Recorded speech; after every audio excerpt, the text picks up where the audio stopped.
Welcome to a new series of the Best of British Motors. First programme coming to you from Silverstone. Now this beauty in front of me is a TVR Tuscan. It's a real brute of a car. It's noisy, it's powerful, easily capable of 140 miles per hour. We'll be seeing these when they get onto the grid for the first race in the TVR Tuscan Challenge. We start this first programme though with round one of the Dunlop Rover Turbo Cup. It promises to be a cracking race. Over 20 cars have qualified within 1 second of each other. Let's join our race commentators. Well, we're on board with and that's Richard Hand.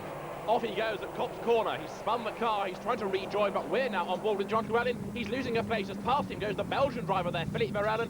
Llewellyn has a look on the inside line, and so too does Alistair Lyle, trying to move up a place there on the inside at Beckett's. And you can see the depth. Through, up and past him there goes the session singer Lance Ellington.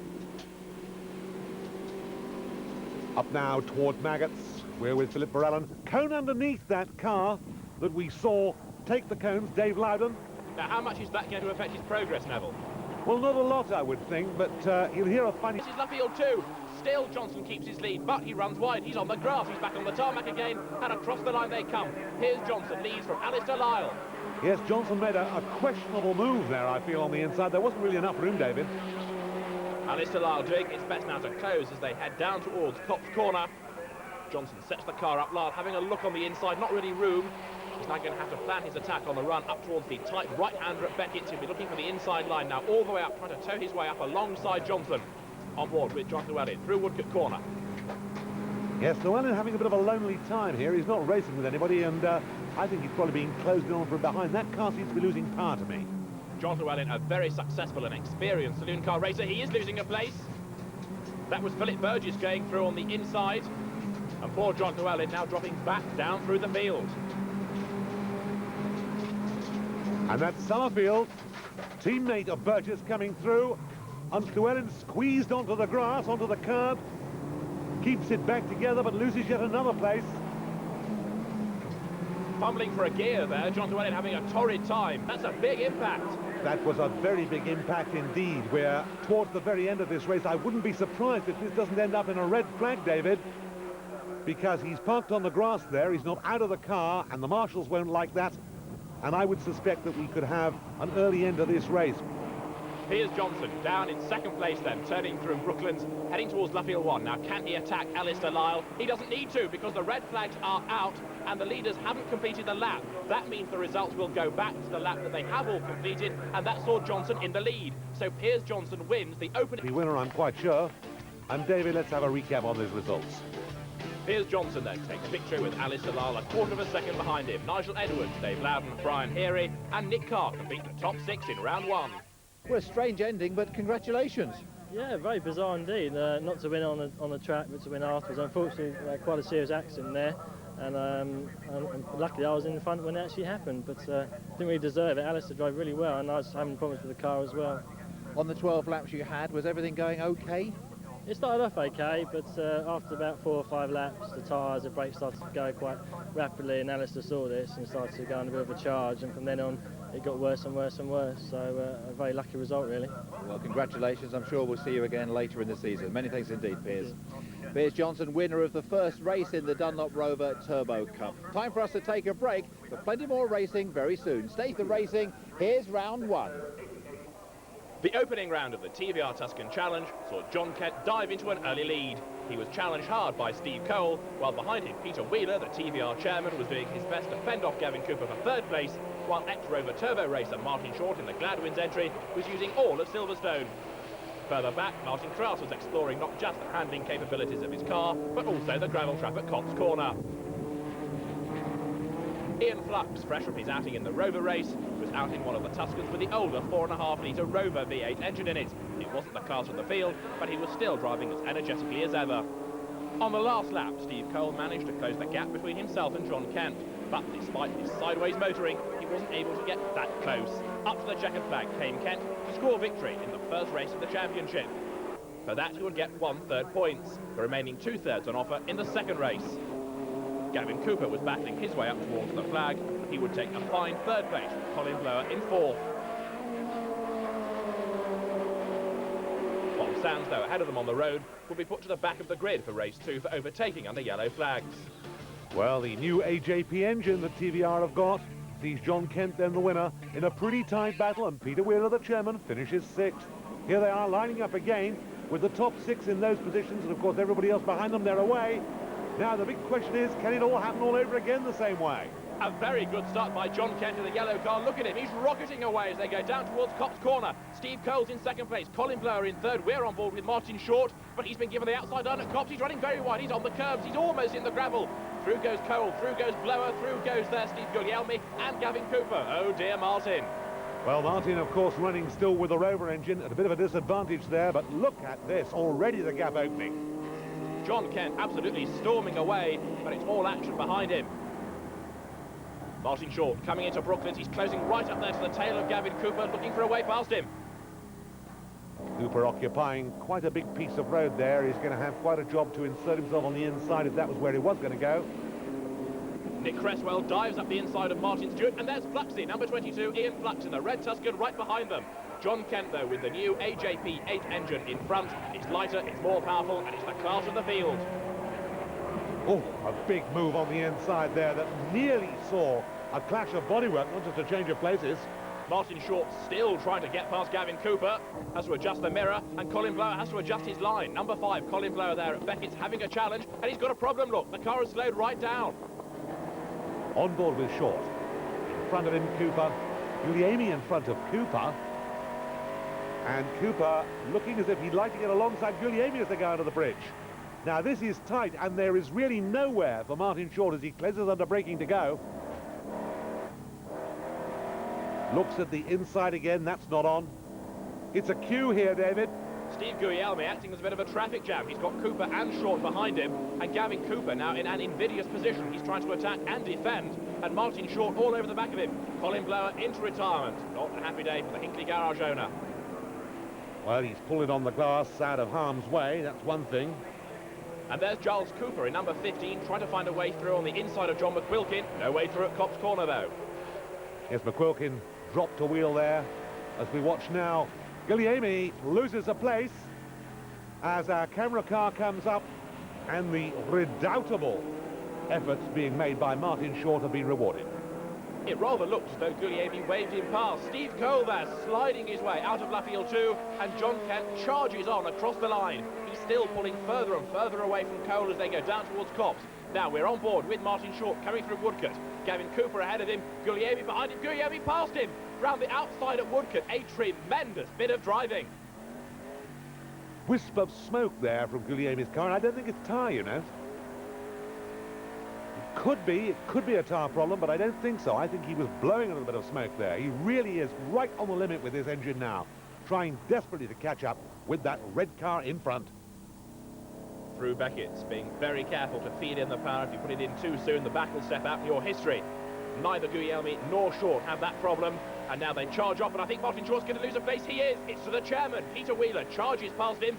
Short adjusts his mirror. Bob Sands goes through, and remember, Bob Sands started at the back of the grid. Hand up, yellow flag out. Someone spun.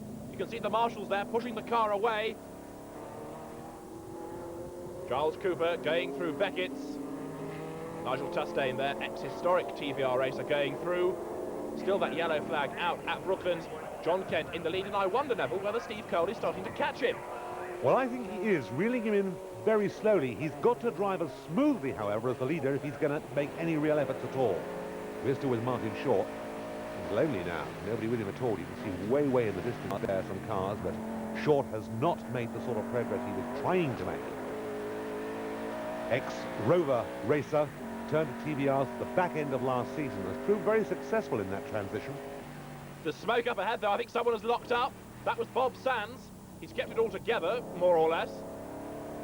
Martin Short coming out of Beckett's. You can see just how hard work it is behind the wheel of a Tuscan. They're big, mighty cars, 4.5-litre engines. They weigh about the same as a Mini. Bob Sands dives up the inside of the chairman, Peter Wheeler. Steve Guglielmi still ahead of them both. Side by side, Wheeler on the inside, Sands on the outside. Wheeler locks up, Sands drives right the way around the outside of him. But Wheeler hanging on to that inside has only just been pushed back that place. A tight line, not easy to maintain there. Neil Anderson, number 12.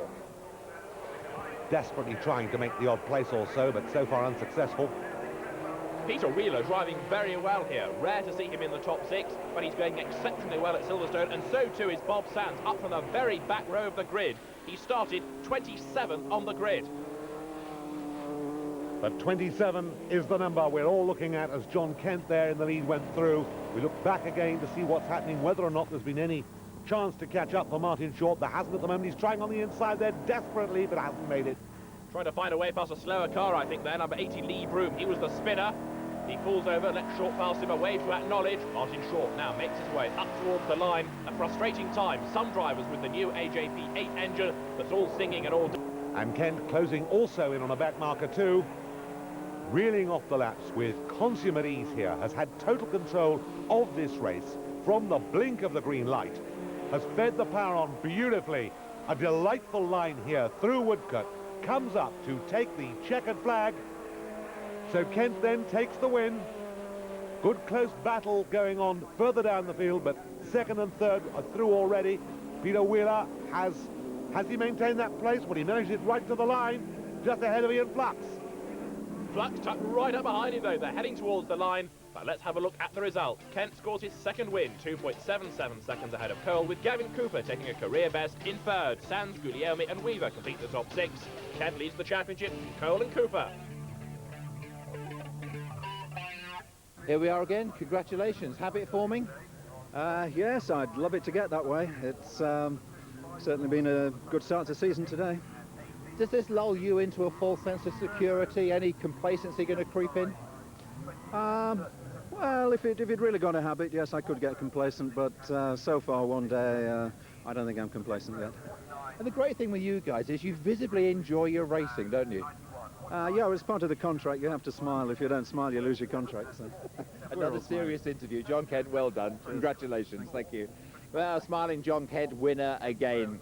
Now then, let's turn to something slightly more serious, although as you'll soon realise it works out okay. Yes, it's our regular feature, Crash of the Week. The famous mountain circuit at Bathurst in Australia, the venue for one-make racing down under style, and the Holden HQs providing plenty of car park carnage at turn 1. Almost half the field eliminated without injury to any of the drivers. Round 2 of the Dunlop Rover Turbo Cup from Silverstone, the same circuit, the same cars, lining up in the previous order that they finished the last race. The burning question, can Alistair Lyle take Piers Johnson this time and take the race? Coming towards the end of the pace lap, the pace car will pull into the pits, reduces the field's pace a little bit. It dives in now. The speeds increase. The lights will flash from red to green. 15 laps here at Silverstone, and it's blast off. Already there's a bit of needle going on there. Nigel Edwards being squeezed. He got a bit of contact. Trying to go through was number 16, Brian Heary, the man from Stockport. He's losing a place. Stephen Day's green car whistles up the inside. Philip Varellan, who we're on board with, is dropping back. Lots of cars on the inside, including a rather crossed-up Carl's Paints entry of Nick Carr, but they're all safely through Cox, more or less, heading up towards Beckett's, and it looks as though Johnson has got the drop on Lyle. Yes, Varellan just had nowhere to go there. He had a solid wall of cars in front of him, and Johnson indeed has got the drop on Lyle, as through there came number 16, Brian Heary, making Varellan look rather sick, I'm afraid. Another place lost. Lawrence Plummer goes through, and also the reigning Rover GTI champion Russell Grady. But Lyle leads. Alistair Lyle leads at the end of lap 1. Dave Loudon is in third place. The reigning champion, sandwiched twixt the two, is Piers Johnson. A new name, Stephen Day, comes to the fore, the man who won the Polo Championship a couple of years ago. Changed his affections to Rovers. Look at this, some big leaning going on there. Russell Grady in the turquoise car makes contact with Brian Heary. They both go sideways. Heary goes off. Brian Heary goes off. Now that was at Luffield too. It's a relatively slow corner, so hopefully not much damage. But Heary disappears stage left. Philippe Varellan loses another couple of places, and Alistair Lyle leads. Second is Piers Johnson, third is Dave Loudon, fourth Nick Carr, and fifth is Grandpa Nigel Edwards. We're on board with him now. Edwards always goes well at Silverstone, and must be disappointed to be that far down here. Lyle still with the man in third place, don't forget, the championship winner from last year, did it without winning a single race. So Dave Loudon looking to try and win at least one race this season. He's in third place at the moment, but watch sixth place man, Stephen Day. He's all over the back of Nigel Edwards. Edwards all over the back of Nick Carr. And Carr sliding just a little bit wide there, but took enough room and enough road there for no one to be able to get past him. Yellow flag in the background. You can see Brian Heary's car parked on the exit of Luffield 2, so he is out of the race, but very much in it, both Alistair Lyle and also Piers Johnson. And Johnson is now doing his best to close up to the race leader, as there goes the Belgian driver, Philippe Verellen. Here's Johnson, looking, trying, up the inside, into the lead. Now, can he stay there? Comes out of the corner in the lead, hanging on in there. Back comes Lyle. Lyle looking at the inside once again. They're side by side, and right behind them, following them all down the straight there, Dave Loudon. That little battle for the lead has delayed them, and now Dave Loudon's challenging. He looks on the inside line. Lyle's looking on the outside. Into Brooklands they come, and I think Loudon's got second place away from Lyle. He has. He scrabbles through on the inside. There's a little tap between them. Lyle looks at the inside for Luffield 1. Can he find a way past him? They're still side by side. Loudon's going to try and be brave and go around on the outside, but it's the slower line. Johnson leads. Lyle reasserts himself. He's second, and down to third again goes Dave Loudon, but he's still attacking. They almost touch again. A piece of debris that went up had nothing to do with those two cars. It was on the track already. Race leader Piers Johnson at Cops Corner. The real fight, though, now for second place between that man, Alistair Lyle, and the man in third place, Dave Loudon. He won the championship last year. Lyle was third in it. Johnson was second in the championship last season. But here today at Silverstone, Johnson is proving to be the man to watch. He won the first race. He's looking to make it 2 out of 2. Nick Carr right up there. Certainly giving as good as he gets. Nigel Edwards right behind him. Then it's Day. We're aboard with Edwards, coming up towards the bridge. On go the brake lights in front. He looks at the inside. He should be able to get through. No, there's contact. Nick Carr knocked into a little bit of a slide. Nigel Edwards checks his mirror to see where everybody else is coming from. There's a cone in the middle of the road. It's all action at Silverstone. Edwards is still trying to sort himself out. Loses a place. That's Stephen Day who goes through. The car hopping there as it goes through Luffield 2 and accelerates now through Woodgate. And Edwards in danger of losing another place. I think he changed into fifth, not third there, and that's what lost him the time, personally. Lawrence Plummer goes round on the outside of Edwards, and you can see that 3 or 4 corners on, Edwards' moment is still really catching up with him. Yes, once you get off cam with these cars on the power band. It's the second race of the day, but Loudon is closing and closing fast. Loudon really giving it everything he's got. He desperately wants to win. We're with Edwards once again. Edwards trying to make up some of that lost ground. You can see the dicing going on ahead of him, and he was in that dice. He's not anymore. A little bit of dust being kicked up. We've got a car on the grass. Whoop, more contact. Now that was Nick Carr. Third. So Piers Johnson takes his second victory of the day, with Dave Loudon having a last-ditch effort on the last lap. Lyle takes third with Stephen Day in fourth place. Plummer and Carr complete the top 6, with both Johnson and Loudon setting the fastest lap at over 85 miles an hour. Johnson heads the championship 5 points clear of Loudon, with Lyle second equal. Piers, there's nothing to it. A race starts, you win it. 2 out of 2. It's boring already, is it? No, not really, not at all. I mean, the first race, we were very lucky. The car wasn't handling too well. This race, the car was perfect, and just managed to hang on to the end there. You know, it's very difficult to try during the season. Thanks very much indeed. Well, hope you enjoyed all the action we were able to bring you from Silverstone today, and I look forward to your company the next time we bring you the best of British motorsport. From the whole team here at Silverstone, goodbye and drive safely.